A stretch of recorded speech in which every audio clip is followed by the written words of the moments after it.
Imagine waking up every morning free from doubt, fear, and negativity. Imagine feeling unstoppable joy, no matter what life throws at you. Traffic, deadlines, failures, or people who let you down. Most people wait for happiness to appear, hoping circumstances will finally align, but that's a trap. Happiness is not a reward, it's a skill, and it's yours to create every single day. Today, I'm going to show you how to take control of your mind, master your emotions, and eliminate negative thoughts at their source so that no situation, no setback, and no challenge can steal your joy ever again. Most people think happiness is something that happens to them. They believe it shows up when life is easy, when people cooperate, when money flows, when circumstances behave. But let me tell you something that will change the way you live if you truly hear it. Your life is not shaped by what happens to you. It's shaped by what you focus on and what you tell yourself about what happens. Right now, in this very moment, there are people experiencing incredible joy with far less than you have, and there are people drowning in negativity with far more. The difference is not their situation. The difference is their mind. Your mind is the battlefield. Every single day, a war is being fought inside you between empowering thoughts and destructive ones. And here's the truth most people never realize. The thoughts that feel automatic are not necessarily true. They're conditioned. They've been practiced. They've been rehearsed over years. And anything that's been practiced can be retrained. Negative thoughts don't mean something is wrong with you. They mean your brain has been running an old program, and programs can be changed. Think about this. Two people can go through the exact same event. One becomes bitter, angry, stuck. The other becomes stronger, wiser, more driven. Same event, different meaning. Meaning is everything. The moment you change the meaning, you change how you feel. And the moment you change how you feel, you change how you act. This is where happiness actually begins, not outside of you, but inside the conversation you're having with yourself every day. Most people don't suffer because of reality. They suffer because of the story they attach to reality. Something goes wrong and instantly the mind jumps in. Why does this always happen to me? I'm not good enough. This means I'm failing. But let me ask you a better question. Who decided that story was true? Because the moment you believe it, your body reacts. Your shoulders drop. Your breathing shortens. Your energy collapses. And suddenly you're not just thinking negative thoughts. You're living inside them. Here's the shift that changes everything. You are not your thoughts. You are the one who hears them. And if you can hear them, you can challenge them. You can interrupt them. You can replace them. The most powerful people on earth are not the ones without problems. They're the ones who don't let problems control their inner world. They've learned to take command of their mind instead of letting it run wild. When a negative thought appears, don't fight it with force. Question it with intelligence. Ask yourself, is this absolutely true? Is this the only possible explanation? What else could this mean? The moment you ask better questions, your brain starts searching for better answers. And your brain is a search engine. It will always find what you ask it to find. Ask disempowering questions, you'll get disempowering answers. Ask empowering questions, and suddenly options appear where none existed before. You see, happiness is not about pretending everything is perfect. It's about refusing to let your mind turn temporary problems into permanent identities. It's about refusing to let one bad moment become a bad day, one bad day become a bad life. The mind loves to exaggerate. It loves to catastrophize. But you don't have to believe every thought that passes through your head any more than you believe every advertisement you see on a screen. Train yourself to notice the moment negativity begins. Catch it early, because the earlier you interrupt it, the less power it has. Shift your language. The words you use internally matter more than the words you speak out loud. Saying this is destroying me creates a completely different emotional state than saying this is challenging me. One weakens you, the other strengthens you. Same situation, different meaning. And understand this deeply, your brain's job is not to make you happy. Its job is to keep you alive. That means it's wired to look for threats, problems, and danger. So when negative thoughts show up, don't panic. Don't judge yourself. Recognize what's happening. Then step in as the leader of your own mind and say, thank you for the input, but I'm choosing a better focus. This isn't about denying pain. Pain is part of life. But suffering comes from replaying pain over and over in your head. Suffering comes from attaching your identity to a moment that was never meant to define you. The strongest people are not the ones who never fall. They're the ones who refuse to let a fall rewrite who they are. Every time you consciously redirect your thoughts, you're building a new mental muscle. At first, it feels unnatural. That's normal. Growth always does. But with repetition, clarity replaces chaos. Strength replaces self-doubt. And happiness stops being something you chase. It becomes something you generate. So remember this. If you want to change how you feel, you must first change how you think. And if you want to change how you think, you must take control of the meaning you give to your experiences, because the moment you win the battle, in your mind, you win the power to stay happy no matter what happens. Let me take you deeper, because once you begin to understand how focus works, you realize that happiness is not something you stumble into. It's something you train. Right now, in every single moment, there are thousands of things competing for your attention. Some of them empower you. Some of them drain you. And whether you feel strong or stressed, calm or overwhelmed, confident or defeated, depends largely on one thing: what you consistently choose to focus on. Your mind is like a spotlight. Whatever it shines on becomes bigger, louder, and more emotionally intense. If you shine it on problems, problems multiply. If you shine it on fear, fear grows. If you shine it on gratitude, strength, progress, and possibility, those begin to expand. This is not philosophy, it's how your nervous system works. Focus shapes emotion. Emotion shapes action, and action shapes destiny. Most people don't realize how much of their unhappiness is self-created, not because they want to suffer, but because they leave their focus on autopilot. They wake up and immediately consume bad news. They replay old mistakes. They worry about things that haven't happened. And then they wonder why they feel heavy before the day has even begun. It's not because life is attacking them. It's because their attention is feeding the wrong things. Here's the truth. You cannot eliminate negative thoughts entirely, but you can starve them. Thoughts need attention to survive. The more you engage them, analyze them, argue with them, the stronger they become. But when you stop feeding them and start redirecting your focus, they weaken. Just like a muscle that isn't used, negativity shrinks when it's ignored and replaced. Think about a moment in your life when you felt truly alive, confident, grateful, powerful. What were you focused on? You weren't obsessing over what was missing. You weren't replaying past failures. You were present. You were engaged. You were focused on contribution, growth, or purpose. That state wasn't accidental. It was created by focus. Your brain is incredibly efficient. It's always looking for patterns, always scanning for what you tell it is important. If you focus on what's wrong, your brain will find more evidence of what's wrong. If you focus on what's working, it will begin to notice opportunities, resources, and solutions you previously overlooked. This is why two people can live in the same environment and experience completely different emotional realities. Let me be clear, focusing on the positive does not mean ignoring reality. It means choosing awful reality. It means asking, what can I learn from this? Instead of, why is this happening to me? It means asking, what's still in my control? Instead of obsessing over what isn't. The quality of your questions determines the quality of your focus, and the quality of your focus determines the quality of your life. One of the fastest ways to break the grip of negativity is gratitude, not as a cliche, but as a discipline. When you deliberately focus on what you have, what you've survived, what you're becoming, your nervous system shifts, your breathing deepens, your body relaxes, your mind opens. Gratitude doesn't deny pain, it puts it in perspective, and perspective is power. Another critical shift is learning to focus on progress, not perfection. Negativity loves perfection because perfection is impossible. The moment you expect yourself or life to be flawless, disappointment is guaranteed. But when you train your focus on progress, even small progress, you create momentum. Momentum builds confidence, confidence builds happiness, and suddenly, instead of feeling stuck, you feel in motion. Understand this: where your focus goes, your energy flows. If you keep focusing on everything that drains you, you will feel drained. If you focus on what strengthens you, you will feel strong. This is why your environment matters, what you listen to, what you watch, who you spend time with. These things shape your focus even when you're not aware of it. You don't have to cut yourself off from the world, but you do have to protect your mind. There will be moments when negativity tries to pull you in, when fear demands your attention, when stress wants to dominate your thoughts. In those moments, don't try to overpower it with force. Redirect it with purpose. Shift your focus to your breath. Shift it to movement. Shift it to something you can do right now that moves you forward, even slightly. Action focused on progress dissolves mental paralysis. And remember this, focus is a habit. Whatever you practice, you strengthen. If you've been practicing worry, you've become good at it. If you've been practicing self-criticism, why? Who've trained it. But the same brain that learned those patterns can learn new ones.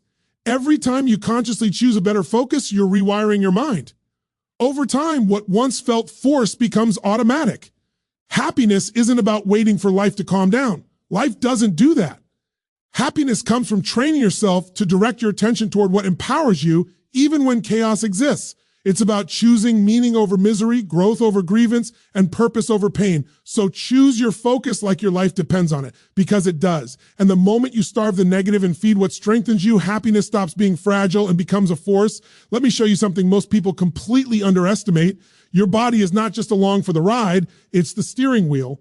People sit around waiting to feel motivated, waiting to feel happy, waiting for the right emotion to show up before they take action. But emotions don't lead your life. Actions do. And the fastest way to change how you feel is not by arguing with your thoughts, but by changing what you do with your body.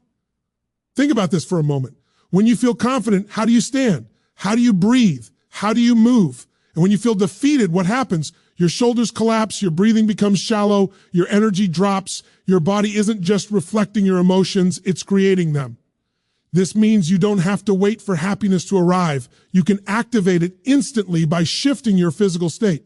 Your nervous system responds to motion, posture, and breath far faster than it responds to logic. You can tell yourself positive thoughts all day long, but if your body is still in a state of collapse, your emotions won't follow. That's why movement is medicine. That's why a walk, a stretch, a deep breath, or a powerful stance can change your mood in seconds.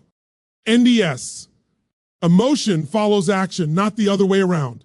Most people try to think their way out of negativity, but negativity is often physiological. Stress tightens the body. Fear restricts breathing. Anxiety traps energy. And when your body is stuck, your mind stays stuck with it. But when you change your physical state, when you stand taller, breathe deeper, move with intention, you send a signal to your brain that says, I'm safe, I'm capable, I'm in control. This is why in your darkest moments, the worst thing you can do is stay still. Stillness without awareness turns into rumination. Rumination feeds negativity, but movement breaks the pattern. You don't need a gym. You don't need perfect conditions. You need motion. Shake your body, change rooms, go outside, do something physical that interrupts the loop. Momentum doesn't come from thinking. It comes from doing. Your breath alone can transform your state. Shallow breathing tells your body there's danger. Deep, controlled breathing tells your body there's safety. When you slow your breath, you slow your mind. When you expand your breath, you expand your emotional capacity. In moments of stress, breathe with intention. In moments of fear, breathe with power. Your breath is always available, and it's one of the fastest tools you have to reclaim your emotional balance. And let's talk about posture. The way you carry yourself affects the way you experience life. When you collapse inward, your body sends signals of defeat. When you open up, lift your chest, and ground your feet, your body sends signals of strength. You don't have to feel confident to stand confidently. Stand confidently, and confidence will follow. The body leads, the mind catches up. This is also why your voice matters. When negativity creeps in, listen to the tone you use with yourself. Is it weak? Is it uncertain? Or is it firm, clear, and calm? Anding, changing the volume, pace, and certainty of your voice, even when speaking internally, shifts your emotional state. You're not just thinking thoughts, you're experiencing them physically. People often say, I'll act when I feel better. That mindset keeps them trapped. The truth is, you feel better. Action creates clarity. Action creates confidence. Action creates happiness. Even small actions count. Making your bed, drinking water, taking a deep breath, standing up straight. These are not trivial acts. They are signals to your nervous system that you are taking control. Understand this. Happiness is not passive. It's activated. It's something you generate through movement, breath, posture, and presence. You don't wait for energy. You create it. And once you create it, your thoughts begin to align with your state. Suddenly, problems feel smaller. Solutions feel closer. Possibility feels real. This doesn't mean you'll never feel low again. It means you'll no longer feel helpless when you do. You'll know exactly what to do when negativity shows up. You'll move, you'll breathe, you'll change your state. And in doing so, you'll reclaim your power. So remember this, the moment you move your body with intention, you shift your emotions. And when you shift your emotions, you take back control of your life. Because happiness is not something you wait for, it's something you activate. Let's face a truth. Most people resist, life is going to hit you. There will be moments when things don't go your way, moments when you lose, moments when people disappoint you, and moments when circumstances feel unbearable. Pain is inevitable. It's part of the human experience. But here's the difference between the person who thrives and the person who suffers endlessly. Suffering is optional. Pain is unavoidable, but suffering comes from resisting reality instead of leaning in to it. From attaching your identity to what happened instead of learning from it. Most people react to pain by trying to escape it. They blame others. They complain. They replay the event in their minds over and over. They say things like, this shouldn't have happened, or why me? And as they do, the pain doesn't pass, it intensifies. Suffering is created in the mind. It's created by refusing to accept what is and insisting on what should have been. But here's the secret. The moment you stop resisting and start observing, the moment you stop complaining and start asking, what can I learn here? Your suffering begins to dissolve. Every challenge carries a lesson, whether obvious or hidden. Even failure has a gift if you're willing to look for it. Most people see failure as a dead end, a verdict of inadequacy. But failure is not a verdict. It's a signal, a guide, a chance to redirect, a chance to grow. Every setback contains information about what works, what doesn't, and what you need to do differently next time. The person who can extract meaning from pain doesn't just survive, they become stronger. They become wiser. They become unstoppable. The issue is that most people tie their self-worth to outcomes. If something goes wrong, they feel like they've gone wrong. If someone criticizes them, they feel like they are wrong.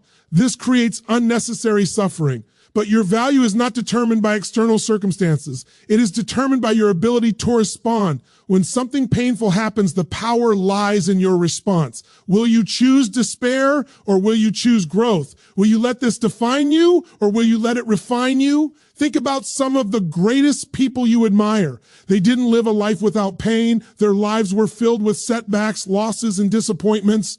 But the difference is how they responded. They understood that pain. Self is temporary, and that suffering is only created when you allow it to dominate your thoughts, your identity, and your future. They knew how to take the hand life dealt them and turn it into fuel, into fire, into momentum. Pain is also a powerful teacher if you're willing to listen. It shows you where you need to grow. It shows you what you value most. It forces you to examine your priorities, your beliefs, and your actions. Most people try to avoid this teacher, but avoidance only prolongs the lesson. When you face pain head on, you shorten the learning curve. You extract the lesson and move forward stronger, faster, wiser. One of the keys to transforming pain into power is reframing. Reframing doesn't deny reality. It doesn't pretend the pain isn't there. It simply asks a better question. Instead of, why did this happen to me? Ask, what does this want to teach me? Instead of thinking this is unfair, ask, how can I use this to become better? This shift in perspective doesn't make the problem go away, but it shifts your emotional energy from victimhood to empowerment. Another way suffering is prolonged is through attachment. People attach their happiness to things outside themselves, approval, success, recognition, comfort. When those things are threatened, suffering follows. But when you learn to anchor your happiness in principles, values, growth, and purpose, things that cannot be taken from you, you create an internal fortress. Life can throw anything at you, but your inner foundation remains unshaken. Pain also reveals strength you didn't know you had. There's a raw energy inside every human being that only shows up under pressure.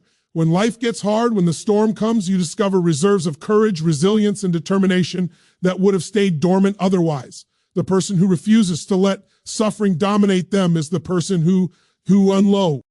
Seek these hidden reserves.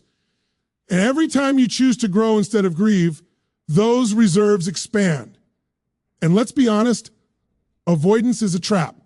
People think ignoring pain will make it disappear. It doesn't. It festers. It grows.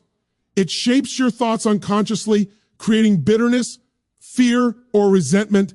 Facing pain, observing it, learning from it, and using it to strengthen your life is the path to freedom. It transforms obstacles into stepping stones. It transforms loss into clarity. It transforms setbacks into momentum. You also need to understand the importance of choice. Life is going to throw curveballs. People will betray you. Circumstances will disappoint you. Pain is inevitable, but how you respond is entirely your choice. You can stay stuck, replaying the story over and over, allowing suffering to consume you, or you can step back, take a breath, and ask, what's the opportunity here? Every time you make that choice, you reclaim power. You take control of your emotional life. You refuse to be defined by what happens, and instead you define yourself by how you respond. The truth is, life will never be free of pain, but it can be free of suffering if you choose. When you stop blaming, stop complaining, stop resisting, and start observing, learning, and growing, the weight of life becomes lighter. Obstacles become lessons. Failures become feedback. Loss becomes perspective.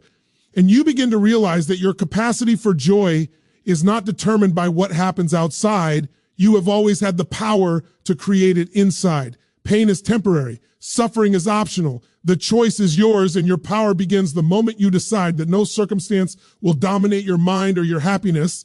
Let's talk about something that most people completely overlook. Your standards determine the quality of your life. If you tolerate mediocrity in your thoughts, in your habits, or in your relationships, you will get mediocrity in return. If you tolerate negative self-talk, excuses, and limiting beliefs, they will dominate your reality. Happiness, confidence, success, and peace are not just about luck or circumstances. They are about the standards you set for yourself and refuse to compromise on. Most people wander through life reacting to whatever comes their way because they never stop to ask themselves, what do I actually accept? They tolerate stress at work, criticism from others, and inner voices that tell them they're not enough. And then they wonder why they feel frustrated, exhausted, or unfulfilled. The truth is, your life mirrors the minimum you will tolerate. What you refuse to tolerate sends a clear message to your brain, your body, and the universe. This is what I value. This is what I accept. This is what I will not settle for. When you raise your standards, something extraordinary happens. Your mind starts to align with your new expectations. Suddenly, negative thoughts don't have the same hold over you because you refuse to accept them as truth. You start to see solutions instead of problems. You start to notice opportunities instead of obstacles. You stop playing small and start demanding more from yourself and from life. And the amazing part is the world responds. Opportunities, relationships, and experiences rise to meet the level of energy you're putting out. Let me break this down in practical terms. Most people allow their self-talk to be sloppy, negative, or passive. They say things like, I can't do this, I'm not good enough, or I'll try. And these words are not harmless. They become the blueprint for their reality. Raising your standard means saying, no more excuses. I speak with clarity, power, and possibility. I refuse to allow my inner dialogue to sabotage me. It's not arrogance, it's responsibility. It's taking ownership of the voice that controls your emotions and actions. The same applies to habits. If you tolerate laziness, procrastination, or half effort, your results will reflect it. If you tolerate staying in your comfort zone, your growth will stagnate. But the moment you demand more from yourself, more discipline, more focus, more persistence, your results start to change. You begin to move faster, think clearer, and act with greater purpose. Your standards become a signal to your subconscious mind that mediocrity is no longer acceptable, and your actions follow. Relationships are another area where standards matter. If you tolerate disrespect, negativity, or draining people in your life, it sets the tone for what you allow into your mental and emotional space. But when you raise your standards, you make it clear to yourself and others that only energy, respect, and contribution are welcome. Raising your standard doesn't mean cutting people off impulsively. It means valuing yourself enough to refuse what diminishes you and surround yourself with what uplifts you. Raising your standards also changes your perception of challenges. When you tolerate weakness, setbacks feel catastrophic. When you raise your standards, setbacks become lessons. Failures become feedback. Obstacles become stepping stones because your standard is no longer about comfort. It's about excellence, growth, and resilience. And the higher your standards, the more naturally your mind rejects negative thinking because it simply does not meet the level you've set for yourself. Many people wait for circumstances to improve before they raise their standards. They say, I'll be happy when life is easier, or I'll take control when things settle down. But life doesn't wait. Standards are not external. They are internal. You raise them regardless of circumstances. You refuse to let excuses, fear, or negative conditions define what you accept for yourself. And the moment you do, life begins to conform to the level of excellence you demand. One of the most important things to realize is that raising your standards is not about perfectionism or rigidity. It's about refusing to settle for anything that diminishes your life or your potential. It's about creating boundaries for your thoughts, your emotions, your actions, and your environment. It's about holding yourself accountable for the quality of your inner and outer world. The moment you decide consciously, I will not tolerate negativity, excuses, or self-betrayal, you take control of the energy that shapes your reality. Raising your standards also forces you to take responsibility for your emotional state. Most people blame circumstances, other people, or past experiences for how they feel. But when you raise your standard, you refuse to outsource your happiness. You refuse to let external factors dictate your emotional life. You take full ownership. And when you do, something incredible happens. You become empowered. You no longer react impulsively. You respond with intention. You create momentum, not chaos. And here's the key. Your standards are contagious. The higher the standard you set for yourself, the more the people around you are compelled to rise to meet it. If you tolerate mediocrity, you attract mediocrity. If you demand excellence, you inspire excellence. Energy flows where standards go. Your personal level sets the bar for your relationships, your work, and your life. It's not about controlling others. It's about controlling yourself, which ultimately influences everything else. Raising your standards is the gateway to eliminating negative thoughts. Negative thinking thrives in a space of low expectations and tolerances. When you raise your standard, negative thoughts simply do not meet the criteria. They become incompatible with the level of energy, discipline, and focus you are now demanding of yourself. And when you consistently refuse to tolerate disempowering thoughts, you replace them with thoughts that empower, energize, and uplift. So the question you need to ask yourself today is simple. What are you tolerating that is holding you back? What are the thoughts, habits, or circumstances that you have allowed to define your life? And more importantly, what standard are you willing to set from this moment forward that will elevate your mind, your emotions, and your actions? Your happiness, your growth, and your freedom are waiting on the other side of the standard you refuse to compromise. Raise your standard. Refuse to tolerate what diminishes you. Demand more from yourself, from your thoughts, and from your life. And watch how everything begins to align with the energy and excellence you now insist upon. Happiness is not a destination. Most people live as if it is something they'll finally reach one day when life cooperates, when circumstances are perfect, when people behave the way they should. But the truth is, happiness is not something that waits for the world to change. It's something you practice. It's something you build moment by moment, choice by choice, habit by habit. And the sooner you understand that, the sooner you reclaim your emotional life and stop giving power to situations you cannot control. Too many people look at happiness as a reward, as if it is earned by success, achievement, or approval. They believe, I'll be happy when I get that promotion, or I'll feel fulfilled when I reach that goal, or I'll enjoy life when circumstances finally settle down. And life rarely waits to give permission. The problem is not life, it's expecting happiness to arrive without effort. Happiness is a skill. And like any skill, it must be practiced consistently to grow. The most powerful way to practice happiness is through daily habits that train your mind to focus on what elevates you instead of what diminishes you. Gratitude is one of the fastest ways to rewire your brain, not surface level thank you for this meal. Gratitude, but deep, intentional gratitude for what you have survived, what you've learned, and what you are becoming. When you make this a daily practice, your nervous system begins to shift, your perspective expands, and your emotional state becomes more resilient. You're no longer at the mercy of what life throws at you. You're actively creating a foundation for joy. Purpose is another essential element. People often chase pleasure or avoid pain and call that happiness, but true happiness is found in alignment with something bigger than yourself.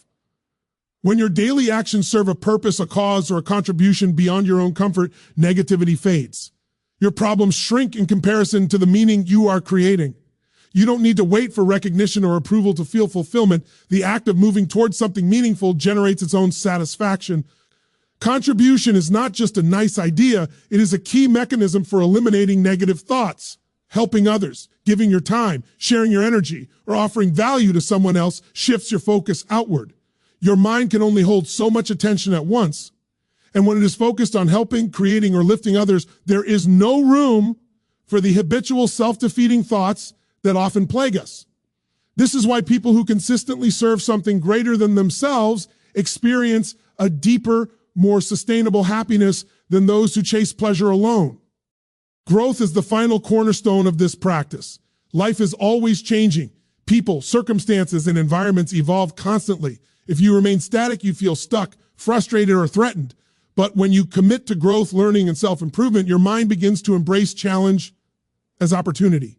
Obstacles become training grounds, setbacks become feedback, and failures become lessons. A mind dedicated to growth is a mind that naturally eliminates negative thoughts because it sees them as temporary, as signals, as guides, not as permanent verdicts on who you are or what your life can be. Consistency is the secret. A single moment of gratitude, a single act of contribution, or a single insight into your purpose is powerful but fleeting. It is repeated daily practices that cement happiness into your being. Just like building muscle, your emotional strength develops through repetition. Every time you consciously choose positivity over negativity, action over inaction, contribution over self-absorption, you are training your nervous system, your brain, and your body to make happiness the default state, not the exception. Another practice that strengthens happiness is learning to observe your thoughts without judgment. Most people think they are their thoughts. When a negative thought arises, they identify with it. I am anxious, I am afraid, I am inadequate. But thoughts are temporary. They are not commands, they are signals. By observing them without attaching identity or meaning, you reduce their power. You can feel them, acknowledge them, and then redirect focus to what builds you, what serves you, and what aligns with your values. Mindfulness is part of this practice as well. Being present in the moment, fully experiencing life as it is without constant evaluation or judgment, trains your mind to experience joy even in simple moments. When you re-present, you notice the beauty, the humor, the wonder in everyday life. You are no longer trapped in past regrets or future anxieties. Presence is a daily discipline, but it is a discipline that opens the door to authentic, sustained happiness. And let's be honest, life will never be free of challenges. There will always be setbacks, disappointments, and frustrations. But happiness practiced daily is immune to chaos because it is not reliant on circumstances. It comes from within. It comes from consistent, intentional effort. You don't wait for life to be perfect. You practice happiness while life is messy, unpredictable, and imperfect.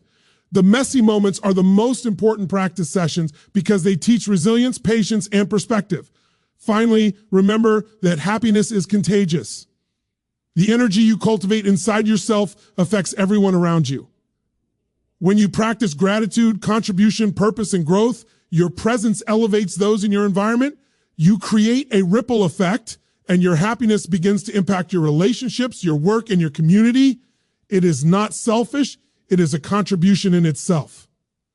And as you strengthen your happiness muscles, negative thoughts lose their grip because they cannot compete with the force of intentional practice joy. Happiness is a practice, not a destination. And every moment you choose to train it, you reclaim control over your life and your mind.